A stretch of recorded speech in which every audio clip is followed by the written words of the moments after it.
ஏறக்குறைய இது வரைக்கும் ஒரு 70க்கும் மேற்பட்ட இயக்கங்களை நடத்தி இருக்கிறது. அந்த 11 பேர் இதே திருச்சியில துவங்கிய அந்த 11 பேரிலே அப்பொழுதிலிருந்து தொடங்கிய நாளிலிருந்து அந்த 70க்கும் மேற்பட்ட இயக்கங்களிலே பங்கேற்றவர்கள் என்ற ஒரு பெருமையை எங்களுடைய தமிழ்நாடு அரசு ஊழியர்கள் சங்கம் பெற்றிருக்கிறது என்ற ஒரு கருத்தை நாங்கள் உங்கள் மத்தியிலே நாங்கள் பதிவு செய்து கொள்வதிலே பெருமை அடைகின்றோம். அதே போல இன்னைக்கு ஒரு சில விஷயங்களை மட்டும் நான் உங்கள் மத்தியிலே பதிவு செய்வது சரியாக இருக்கும் என்று நான் நினைக்கிறேன். இன்றைக்கு பொறுத்த வரைக்கும் எனக்கு முன்னால் பேசிய லட்சுமணன் தோழர் அவர்கள் சொன்னார், அதே கோரிக்கையை தான் நானும் இங்கே உங்கள் மத்தியில் வைத்திருக்கிறேன். காலம் கனிந்திருக்கிறது. இந்த போராட்டம் சமீபத்தில் கூட வாட்ஸ்அப் தளத்துல நாம பார்த்தோம். ஹரியானாவை போன்று ஒரு தன்னெழுச்சியான ஒரு போராட்டத்தை 25க்குள் நாம் நிச்சயமாக நடத்தினோம் என்று சொன்னால் அந்த சிபிஎஸ் ஒழிப்பு என்பது நிச்சயமாக ரத்து செய்யப்பட முடியும். அதற்குண்டான நகர்வுகள் இப்பொழுது நகர்ந்து கொண்டுதான் இருக்கிறது என்ற ஒரு விஷயத்தை கூட உங்க மத்தியில் நான் பதிவு பண்ண கடமைப்பட்டிருக்கேன். ஏன்னு சொல்லி சொன்னோம்னா, ஏறக்குறைய இந்த அரசாங்கம் 7/5/2021 இந்த அரசாங்கம் ஆட்சி அமைத்தது. 28/7/2021 தமிழ்நாடு அரசு ஊழியர்கள் சங்கத்தை பேச்சுவார்த்தைக்கு அழைத்தது. அந்த பேச்சுவார்த்தையிலே நானும் கலந்து கொண்டேன் என்ற ஒரு நிகழ்வில் அன்றைக்கு சுகாதார அதாவது நிதித்துறை செயலாளராக கிருஷ்ணன் அவர்கள் இருந்தார். PNR செக்ரட்டரி உள்ளிட்டு பல்வேறு தலைவர்கள் அன்னைக்கு அந்த கூட்டத்தில் அமர்ந்திருந்தாங்க. அவங்க கேட்டதுல முக்கியமான கருத்து, பல கருத்துக்கள் இருக்கலாம். 21 மாத கால தவணை அரியர் உள்ளிட்டு பல்வேறு நிகழ்வுகள், DA கொடுக்கல, சரண்டர் கொடுக்கல, பல நிகழ்ச்சிகளை சொல்லி இருந்தோம். இருந்தாலும் கூட ஒரு சில நிகழ்வுகளை அவர்கள் சுட்டி காட்டும் பொழுது, நீங்க புதியதாக எதுவுமே கொடுக்க வேண்டாம். நாம் இப்ப கேட்கறது எல்லாமா ஓம் பணம் ஏன் பணம், ஏன் பணம் ஓம் பணம் அல்ல, நம் பணம் நம் பணம் மட்டும்தான். அவங்க புதுசா நீ குடு கேட்டதில்லை. அறிமுகப்படுத்தியது அனைத்து இந்திய அதிமுக அரசாங்கம். சிபிஎஸ் திட்டத்தை அறிமுகப்படுத்தியது அனைத்து இந்திய அதிமுக அரசாங்கம். அமல்படுத்தியது திமுக அரசாங்கம். தேர்தல் வாக்குறுதியில எதிர்கட்சி தலைவராக இருக்கும் பொழுது எங்களுடைய மரியாதைக்குரிய தொடர் MS தொடர் அவர்கள் 2018 முதல் துவக்கத்தில் நினைக்கிறேன், ஜாக்டோ ஜியோ போராட்டத்தினுடைய ஒருங்கிணைப்பாளராக, ஊரக வளர்ச்சித்துறையினுடைய மாநில தலைவராக, தமிழ்நாடு அரசு ஊழியர் சங்கத்தினுடைய மாநில தலைவராக என்ற முப்பெரும் இயக்கத்தை சக்தியோடு வழி நடத்தி அதான் சொன்னாங்க, நம்மால் முடியாதது வேறு யாராலும் முடியாது, வேறு யாராலும் முடியாதது நம்மால் மட்டுமே முடியும் என்ற மதிப்புமிக்க தலைவர் அவர்கிட்ட இரவு 9:45 மணிக்கு 2ஆம் நாள் போராட்டம், 3 நாள் 72 மணி நேரம் போராட்டம் நடக்குது. அந்த போராட்டத்தில் 72 மணி நேர போராட்டத்தில் 22ஆம் நாள் போராட்டத்தில் இரவு 9:45, ஏன்னா அவரோடு நானும் அந்த 72 மணி நேர போராட்டத்திலே பங்கு பெற்ற அந்த பெருமை எனக்கு இருக்கிறது என்ற ஒரு விஷயத்துல அவரா வராரு. பல பேர் புடைசூழ இரவு 9:45 மணிக்கு வந்து, இந்த கல்ல நார் உரிக்க முடியாது, இந்த போராட்டத்தை நீங்க எல்லாம் முடிச்சுக்கோங்க, அடுத்த ஆட்சி நம்ம ஆட்சி தான் அமைய போகுது, அந்த ஆட்சியில நிச்சயமாக சிபிஎஸ் திட்டம் ரத்து பண்ணப்படும், நீங்க கேட்கக்கூடிய கோரிக்கைகள் கண்டிப்பாக நம்மால கொண்டு வரப்பட முடியும் என்று சொன்ன அன்றைக்கு எதிர்கட்சி தலைவராக இன்றைக்கு முதலமைச்சராக இருக்கக்கூடிய மரியாதைக்குரிய ஸ்டாலின், மாண்புமிகு ஸ்டாலின் முதலமைச்சர் அவர்கள் மறந்திருக்கிறார். இன்னைக்கு அவருடைய நேரம் அப்படிப்பட்ட நேரம் தான். நாம இதுக்கு மேல வெற்றி கழகம் வருதா, அந்த கழகம் வருதா, அதெல்லாம் நம்ம எதிர்பார்க்க வேண்டிய அவசியமே இல்லை. அப்படிப்பட்ட வெற்றி கழகம் இன்னும் பெரிய கார்பரேட்டர் தூக்கிட்டு தான் வந்துகிட்டு இருக்கோம். இன்னைக்கு அப்படியெல்லாம் கிடையாது. எப்படி 88 மரியாதைக்குரிய தோழர் KG அவர்களுடைய தலைமையில் மத்திய அரசுக்கு இணையான ஊதியம் வாங்கவே முடியாதுன்னு நினைக்கும் போது 31 நாட்கள் நடைபெற்ற போராட்டம் வாங்கி கொடுத்ததோ, அப்படிப்பட்ட போராட்டத்திற்கு 4 முன்மொழிவுகளை சிபிஎஸ் ஒழிப்பு இயக்கம் இன்றைக்கு ஆலோசனை கூட்டத்தில் வச்சிருக்கீங்க. அந்த 4 முன்மொழிவுகளையும் உறுதியாக களத்துல கொண்டு போய் தமிழ்நாடு முழுவதும் நாம் அமல்படுத்தினோம் என்று சொன்னால் வெற்றி நிச்சயமே. சாத்தியம்தான், இது நமக்கு சாத்தியம்தான் என்ற அடிப்படையில இந்த கோரிக்கையை விடாமல் மாவட்டங்களிலே களத்துல கொண்டு போய் நாம் அமல்படுத்த வேண்டிய அவசியம் இருக்கு.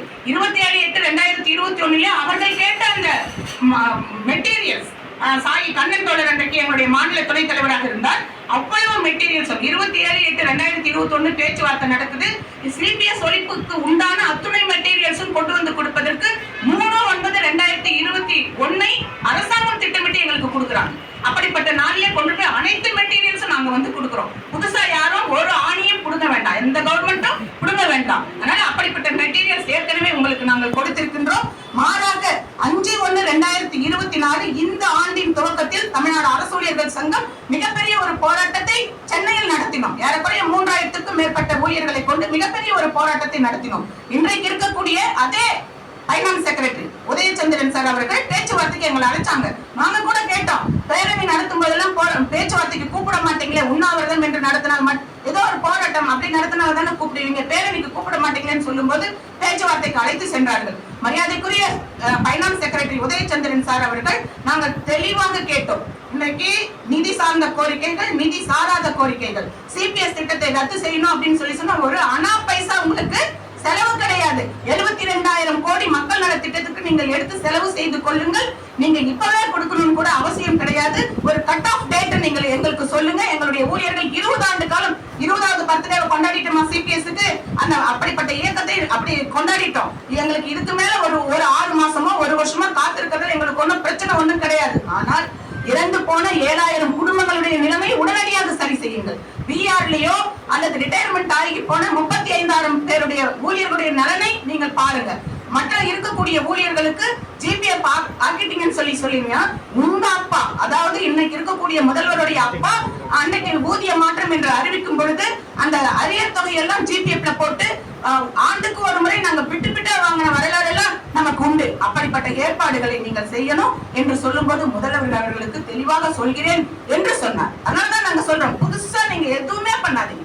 வெளிநாட்டுல போய் இப்ப போயிட்டு அமெரிக்காவுல போயிட்டு 18 முதலீட்டாளர்கிட்ட பேசி வெறும் 7,828 கோடி ரூபாய் வாங்கிட்டு வந்தாங்க. அதெல்லாம் ஒண்ணுமே வேண்டாம். எங்களுடைய இன்னைக்கு இந்த மாசம் செப்டம்பர் மாசம் எல்லாருமே தொழில் வரியை கட்டியிருக்கோம்.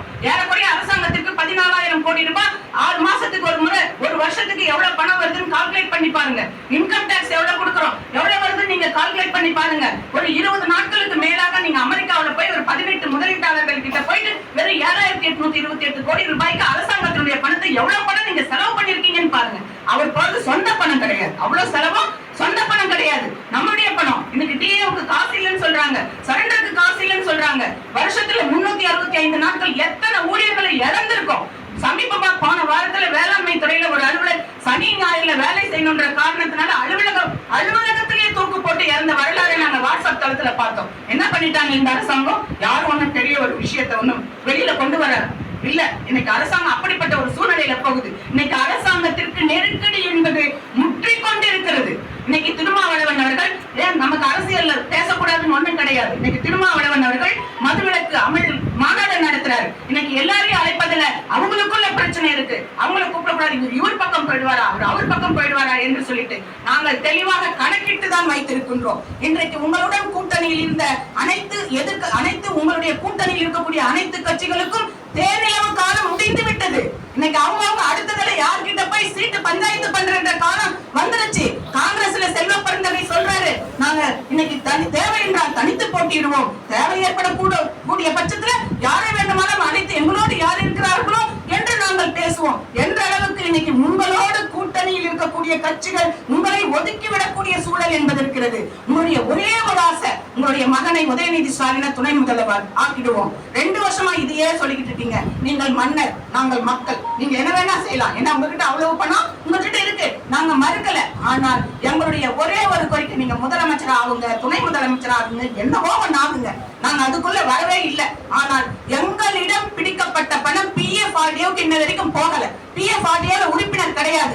நீங்க போய் ஏன் யூபிஎஸ் பாருங்கன்னு சொல்றீங்க, சிபிஎஸ் பாருங்கன்னு சொல்றீங்க, என்பிஎஸ் போய் பாருங்கன்னு சொல்றீங்க. இன்னைக்கு என்பிஎஸ் இருக்கக்கூடிய மத்திய அரசு ஊழியர்கள் ஜந்தர் மந்தர்ல போராட்டத்தை போன வாரம் ஃபுல்லா தொடர்ந்து நடத்திக்கிட்டு இருக்காங்க. யூபிஎஸ் வேளாண் சொல்லிட்டு நடத்திட்டு இருக்காங்க. அதுல 18.5% மினிமம் பென்ஷன் 10,000 அதெல்லாம் அந்த கணக்குக்கு நாங்க வரல.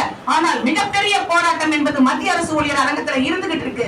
அவர் சொல்றாரு, தங்கம் தென்னரசு அவர்கள் 16/6ல போய் பார்க்க போகும்போது சொல்றாரு, இருங்க இப்பதான் நாங்க கேரண்டீடு பென்ஷனை பத்தியும் இன்னைக்கு மத்திய அரசாங்கத்துல கொடுக்கக்கூடிய என்பிஎஸ் பத்தியும் நாங்க அனலைஸ் பண்ணிக்கிட்டு இருக்கோம், ஏதாவது ஒண்ணு கொடுப்போம் சொன்னாரு. எங்களுக்கு என்பிஎஸ் தேவையில்லை, கேரண்டீடு பென்ஷனும் தேவையில்லை. ஆந்திராவில போராட்டம் நடக்குது, என்பிஎஸ் விட்டுட்டு சொல்லிட்டு மத்திய அரசாங்கத்துல போராட்டம் நடக்குது, ஜிபிஎஃப் மட்டும்தான் வேணும்னு போராட்டம் நடக்குது.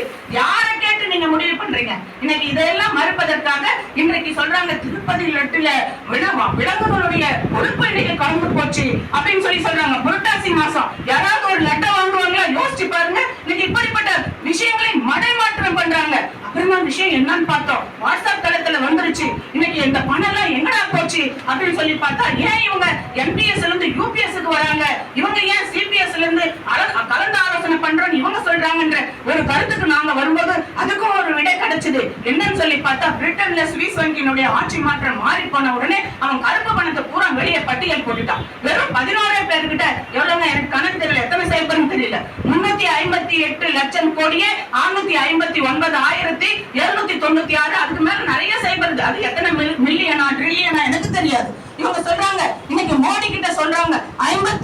லட்சம் கோடி ரூபாய், பக்கத்துல நிறைய ஜீரோ வருது. இன்னைக்கு சொன்னாங்களே அன்னபூர்ணா சீனிவாசன் அவர்களை கேள்வி கேட்ட காரணத்தினால மன்னிப்பு கேட்காத வரைக்கும் விடமாட்டேன்னு சொல்லி சொன்னாங்களே, அவங்க மத்தியில பார்த்தா 90 லட்சம் கோடி ரூபாய்க்கு மேல அவங்க சொத்து சேர்த்து வச்சிருக்காங்க.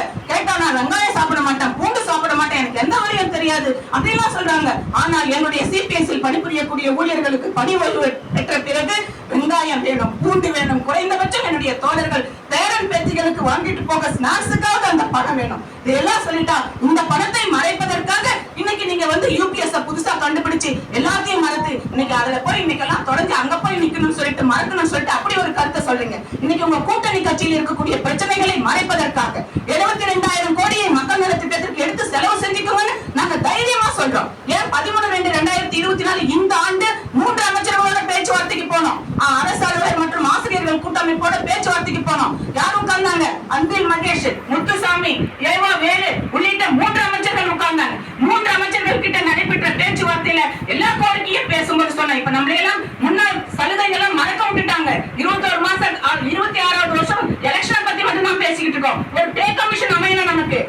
நீதிமன்றத்துல தலைமை செயலாளரை வர வச்சு இன்னைக்கு நீ கொடுக்கறியா இல்ல நீதிமன்றம் அறிவிக்கட்டுமான்னு கேள்வி கேட்ட என்னுடைய தலைவன் MS கலர் அவர்கள், அப்படிப்பட்ட தலைவர் உறுதியோட நீங்க காரணத்தினால நம்ம ஒரு பே கமிஷன் அமைச்சோம். அதுல ஒரு 21 மாச கால நிலுவை அரியறையை நம்ம இன்னும் வாங்கல. இன்னைக்கு எல்லாத்தையும் நம்மள மறக்க வச்சுட்டாங்க. இன்னைக்கு சிபிஎஸ் ஏங்க அது யார்கிட்ட இருக்கு? நம்ம கிட்ட தான் இருக்கு. இன்னைக்கு எல்லாரும் நாம சேர்ந்து இன்னைக்கு இவ்வளவு அமைப்புகள் நம்ம வந்திருக்கோம். ரொம்ப சந்தோஷமா இருக்கு. இன்னும் இருக்கக்கூடிய அமைப்புகள் அத்துணையையும் ஒன்று சேர்த்து 25ஆம் ஆண்டு காலத்துல நிச்சயமா ஒரு மிகப்பெரிய போராட்டத்தை நம்ம நடத்தல அப்படின்னு சொல்லி சொன்னா எப்பவுமே நம்ம சிபிஎஸ் ரத்து பண்ண முடியாதுங்க. அதுக்கு உண்டான காலமும் சூழலும் கலைந்திருக்கிறது. கேட்டா நிதித்துறை செயலாளர் சொல்றாரு 82,000 பேர் மட்டும்தான் ஜிபிஎஃப்குள்ள இருக்காங்க. இவங்க எல்லாம் போயிட்டாங்கன்னா சிபிஎஸ் நல்ல திட்டம் சொல்லுவாங்கன்ட்டு. இது எத்தனை ஐஏஎஸ்ங்களுக்கு இன்னைக்கு பயிற்சி கொடுத்து வச்சிருக்காங்க தெரியுங்களா? 2 நாட்களுக்கு முன்னாடி வணிக வரித்துறையில ஒரு இஷ்யூ விஷயமா நாங்க போய் அந்த ஐஏஎஸ் பார்த்தோம். ஜெகநாதன் ஐஏஎஸ் அவர்களை பார்த்தோம். அவரும் அதே தான் சொல்றாரு, அந்த ஐஏஎஸ்ங்களுக்கு மட்டுமே சிறப்பு பயிற்சி கொடுத்து வச்சிருக்காங்கன்னு நினைக்கிறோம். நாம நினைக்கிறோம் ஐஏஎஸ் மூல அண்டா மூல அப்படிலாம் அப்படியெல்லாம் ஒண்ணும் கிடையாது. அப்படி ஒரு பயிற்சியை கொடுத்து கார்பரேட் மைண்ட புகுத்தி வச்சிருக்காங்க. பைனான்ஸ் செக்ரட்டரி அந்த மாதிரி சொல்றாரு, தங்கம் தென்னரசு இந்த மாதிரி சொல்றாரு. மீதி அமைச்சர்களை கேட்டா அவங்க ஒரு வகையான கருத்துக்களை சொல்றாங்க. ஆக மொத்தம் யாரும் முதலமைச்சர் கிட்ட இந்த கருத்தை கொண்டு போறாங்களா இல்லையானே சொல்ல தெரியல. அந்த ஜெகநாதன் ஐஏஎஸ் சொல்றாரு, தெலுங்கானாவை பாத்தீங்களா 2 மாசத்துக்கு ஒரு தடவை தான் சம்பளம் கொடுக்குறாங்க. அப்போ சிபிஎஸ் மறந்துரு, சலுகை டிஏவை மறந்தாச்சு, சரண்டரை மறந்தாச்சு, 21 மாச கால அரியரை மறந்தாச்சு. இப்ப 2 மாசத்துக்கு ஒரு தடவை சம்பளத்துல வந்து நிக்கிறாங்க. இவங்க எல்லாம் மாசம் நம்மளுடைய வரி பணத்துல சம்பளம் வாங்கிக்குவாங்களா? அதுக்கு என்னுடைய வணிக வரித்துறை இருக்கக்கூடிய ஊழியர்கள் பாடாப்படுத்தி கொண்டு போய் வணிக வரித்துறையில வசூல வாரி கொடுப்பாங்களா? நாமெல்லாம் இன்னைக்கு தொழில் வரியை கட்டுவோமா, இன்கம் டாக்ஸ கட்டுவோமா? ஆனா இன்னைக்கு ஒரு 7,250 கோடி ரூபாய்க்கு அமெரிக்காவில போய் அத்தனை நாள் சுற்றுப்பயணம் செஞ்சு வாங்கிட்டு வந்திருக்கிறேன்னா என்னுடைய பிடித்தம் பண்ணப்பட்ட பணத்துக்கு வெள்ளை அறிக்கை வை. 72,000 கோடி ரூபாய் என்ன பண்ணுவ? பிஎஃப் ஆர்டிஓல கொடுக்கல. நீ அறிமுகப்படுத்தியது, நீ தான் அமல்படுத்தியது. இந்த பணத்துக்கு யார் கேரண்டி? நீ கேரண்டியா, உன் மகன் கேரண்டியா? கேள்வி கேட்க வேண்டிய நேரம் என்பது இந்த நேரத்தை விட்டுட்டு அதை பத்தி பேசுங்க, இதை பத்தி பேசுங்க, எதை பத்தியும் பேசாதீங்க. இன்னைக்கு அவர் சொன்னாரு ஒரு மாநாட்டுல பொட்டி இருக்கு, சாவி இருக்கு, பணம் இல்ல. இப்ப பொட்டி இருக்கு, பணமும் இருக்கு, சாவி எல்லாம் நம்ம கிட்ட இருக்குங்க. அப்படிப்பட்ட ஒரு ஏற்பாட்டோடு வரக்கூடிய சிபிஎஸ் ஒழிப்பு இயக்கத்துல அந்த வைத்திருக்கக்கூடிய 4 முன்மொழிவுகளிலும் கலந்து கொண்டு நம்முடைய மாவட்டங்களில் இன்னும் அளவு மாற்றத்தை குணமாற்றமாக்கி ஒவ்வொரு ஊழியனும் உணர்வுபூர்வமாக கலந்துக்கணும். நான் பெருமைக்காக சொல்லலைங்க. 72 மணி நேரம் உண்ணாவிரத போராட்டம். விஜயகுமார் தோழர் எனக்கு முன்னாடி பேசினார். 2வது நாள் அவருக்கு இருதய பிரச்சனை வந்துருச்சு. நாங்களாம் ரொம்ப கவலையோட பயந்துட்டோம். ஏன்னா கவலையோட பயந்துட்டோம். அவங்க குடும்பத்துல சொல்லும்போது வீட்டுல இருக்கக்கூடியவங்களும் கண் கலங்கி என்னாச்சுன்னு கேட்கறாங்க. நாங்க நேர்ல வரட்டுமான்னு கேட்கறாங்க. ஆனால் அடுத்த நாள் டாக்டர் அவருடைய கண்காணிப்புல வச்சுட்டு அடுத்த நாள் டிஸ்சார்ஜ் பண்ணும்போது தோழர் உங்களை வீட்டுக்கு அனுப்புறோம் அப்படின்னு சொல்லும்போது அவர் சொல்றாரு, இல்ல நான் அந்த உண்ணாவிரத போராட்டம் 72 மணி நேரம் போராட்டம் நிறைவு செய்யும் பொழுது அந்த உண்ணாவிரத போராட்டத்துல நான் இருக்கணும்னு சொல்றாரு. 2 நாள் கடுமையான மழை. அப்படிப்பட்ட அந்த போராட்டத்திலே டிஸ்சார்ஜ் ஆகி மீண்டும் அந்த போராட்டத்தை நிறைவு செய்து பண்ணிட்டு தான் நான் வீட்டுக்கு போவேன் என்று சொல்லக்கூடிய ஒவ்வொரு உணர்வுமிக்க தோழர்களை கொண்ட இந்த சிபிஎஸ் ஒழிப்பு இயக்கம். அப்படிப்பட்ட அந்த இயக்கம் நிச்சயமாக நீங்கள் வைத்திருக்கக்கூடிய அந்த 4 முன்மொழிவுகளும் வெற்றிகரமாக்கும். அதற்கு நிச்சயமாக தமிழ்நாடு அரசு ஊழியர்கள் சங்கம் என்றைக்கும் உங்களுடன் உறுதுணையாக இருப்போம் என்று நான் கூட இந்த நேரத்தில் தெரிவிச்சுக்கிறேன். தமிழ்நாடு அரசு ஊழியர்கள் சங்கத்தினுடைய மாநில மாநாடு வரக்கூடிய 5, 6 கரூர் மாவட்டத்தில் அதுக்கு உண்டான பணிகளை நாங்கள் நான் இன்றையோடு வீட்டிற்கு சென்று 5வது நாள். இன்னைக்குதான் நான் வீட்டுக்கு போறேன். அப்படிப்பட்ட பணிகளை தமிழ்நாடு அரசு ஊழியர்கள் சங்கம் ஒவ்வொரு வட்ட தலைவர்களும் இங்கு பேசிய அனைத்து தோழர்களும் அப்படிப்பட்ட பணிகளிலே தங்களை இணைத்துக் கொண்டு அந்த மாநாடு வெற்றி பெறுவதற்காக பயணித்துக் கொண்டிருக்கிறோம். இந்த நேரத்தில் அரசாங்கம் சொல்றாங்க, வணிக வரித்துறை ஐஏஎஸ் கிட்ட நாங்க பேச்சுவார்த்தை நடத்திக்கிட்டு இருக்கோம். தலைமை செயலாளர் அலுவலகத்திலிருந்து எங்களுக்கு போன் வருது. பாருங்க, யோசிச்சு பாருங்க, எத்தனை முறை கடிதம் கொடுத்திருக்கோம். போன் வருது. தோழர் ஊரகவளர்ச்சித்துறை தோழர் சொன்னாரு, இப்படி கேட்டாங்கன்னு சொல்லிட்டாரு. புதியதாக ஒன்றும் கிடையாது. இன்னைக்கு ஆராய்ச்சிக்கிட்டு இருக்கான். எந்த அமைப்பு எதை நோக்கி இன்னைக்கு சிபிஎஸ் ஒலிப்பிய போராட்டத்துக்கு திட்டமிடமா, இன்னைக்கு அப்படிப்பட்ட போராட்டத்தை நிறைவுக்கு கொண்டு வரும். நான் போராட மாட்டேன், நான் உங்க பக்கத்துல இருக்கிறதுக்கு ஒரு அமைப்பு கூட்டம் நடக்கும். அதெல்லாம் நம்ம ஒண்ணு கவலையப்பட்டுக்க வேண்டிய அவசியம் இல்ல. தலைமை செயலகத்திலிருந்து ஒரு அழைப்பு வந்துச்சு, எடுத்து அட்டென்ட் பண்ணோம். ஏன்னா சாரி சொன்னோம். நாங்க இந்த ஐஏஎஸ் கூட பேசிக்கும் போது அந்த கால் அட்டென்ட் பண்ணல. மேடம் தமிழ்ச்செல்விங்களா கேட்டாங்க. ஆமா சார் தமிழ்ச்செல்வி. உங்களுக்கு தலைமை செயலாளருடன் வரக்கூடிய சந்திப்பு வரக்கூடிய 3/10/2024 உங்களுக்கு தேதி ஒதுக்கிருக்கோம். நீங்க பேச்சுவார்த்தைக்கு வரணும்னு சொன்னாங்க. மாநாடு எப்பங்க? 5/6 திட்டமிட்டு இருக்கோம். அவங்க கூப்பிடணும்னு நினைச்சா எப்ப வேணா முன்னாடி கூப்பிட்டுக்கலாம். கோரிக்கை ஒண்ணும் புதுசு கிடையாது. எல்லா கோரிக்கையும் பழைய கோரிக்கை தான். இவங்க ஒண்ணும் புதுசா நமக்கு எதையும் கொடுக்கல, இருக்கக்கூடியதையும் கொடுக்கறேன்னு சொல்லல. எல்லா கோரிக்கையும் நிறைவேற்றிட்டேன் முதலமைச்சர் சொல்லிட்டாரு. அவருக்கு இருக்கிற இன்னும் ஒரே ஒரு கோரிக்கை, அவங்க பையனை துணை முதலமைச்சரா ஆக்கணும். அவ்வளவு மட்டும்தான் அவருடைய கோரிக்கை. எந்த புது கோரிக்கையும் அவருக்கு கிடையாது. எல்லாம் கொடுத்து முடிச்சுட்டாரு. இப்போ சொன்னாங்க, ஏன் ஒரு வாரத்துக்கு முன்னாடி, ஒரு 10 நாட்களுக்கு முன்னாடி அப்படிப்பட்ட ஒரு பேச்சுவார்த்தையை நடத்தலாம் அப்படின்னு சொல்லி நாங்க எதிர்பார்த்தோம். பரவாயில்ல, அரசாங்கம் இன்னைக்கு நம்முடைய மாநாட்டினுடைய முக்கியத்துவம் கருதியும், நம்மளோட இருக்கக்கூடிய அனைத்து சங்கங்களும் போராட்ட களத்தில் இருக்கக்கூடிய நடவடிக்கையை கருதியும் இன்னைக்கு நம்ம பேச்சுவார்த்தைக்கு அழைச்சிருக்காங்க. அப்படிங்கறத நாங்க அந்த நிலைப்பாட்டை ஏற்றுக்கிட்டோம். வரக்கூடிய 3ஆம் தேதி 10வது மாசம் வரக்கூடிய 3/10 பேச்சுவார்த்தைக்கு நாங்க போகிறோம். நிச்சயமாக எப்படி 27/8 அந்த புதிய பென்ஷன் திட்டத்துக்கு ரத்து பண்ணணுன்ற கோரிக்கையை வலுவாக வைத்தோமோ, எப்படி 13/2/2024 புதிய சொன்னாங்க. 3 அமைச்சரும் கேட்டாங்க, இவ்வளவு கோரிக்கை பேசுறீங்க, ஏதாவது ஒரு கோரிக்கையை சொல்லுங்கன்னு சொன்னாங்க. செய்யறதுக்கு உண்டான ஒரு கோரிக்கையை சொல்லுங்கன்னு சொன்னாங்க. அவ்வளவு பேரும் எங்கள் கூட்டமைப்பில் இருந்த அத்துணை தலைவர்களும் ஒரே ஒரு குரலாக சிபிஎஸ் ரத்து பண்ணுங்கன்னு சொன்னாங்க. சிபிஎஸ்ஐ ரத்து செய்வதற்கு உண்டான அனைத்து முகாந்திரத்தோடு வரக்கூடிய 3/10/2024 இன்றைக்கு தலைமை செயலாளர் அவர்களிடத்தில் நடக்கக்கூடிய பேச்சுவார்த்தையிலே தமிழ்நாடு அரசு ஊழியர்கள் சங்கம் பங்கேற்கும் என்று கூறிக்கொண்டு இது விடாது கருப்பு. எங்களுடைய பணம் உங்களிடத்தில் இருக்கிறது. அந்த பணம் உங்களுடைய சொந்த பணம் அல்ல. 72,000 கோடி சொந்த பணம் அல்ல. எங்களுடைய ஊழியர்களிடத்திலே பிட்பாக்கெட் அடித்து வைத்திருக்கக்கூடிய பணத்தை மீண்டும் நாங்கள் எங்களிடம் சாவி இருந்தாலும் கூட அதை திறந்து எடுக்க வேண்டிய கடமையும் பொறுப்பும் எங்களுக்கு இருக்கிறது என்ற அடிப்படையில் எங்களுடைய எம்எஸ் தோழர் சொல்வதை போல, தோழர்களே, நம்மால் முடியாதது வேறு யாராலும் முடியாது, வேறு யாராலும் முடியாது, நம்மால் மட்டுமே முடியும் என்ற அந்த கருத்தோடு என்னுடைய பணிக்காலம் முடிவதற்குள்ளாக சிபிஎஸ் ஒழிப்பு இயக்கத்தினுடைய உடன் பணி செய்து அந்த சிபிஎஸ் போராட்டங்களை இன்னும் விரைவாக்கி, மாவட்டங்களில் அப்படிப்பட்ட பணிகளை அமைத்து தளத்தை விரிவாக்கி, அகச்சூழலை விரிவாக்கி, சிபிஎஸ்ஐ ரத்து செய்து அனைவரும் பயன்பெறக்கூடிய ஜிபிஎஃப் பெறுவோம் பெறுவோம் பெறுவோம் என்று கூறி இந்த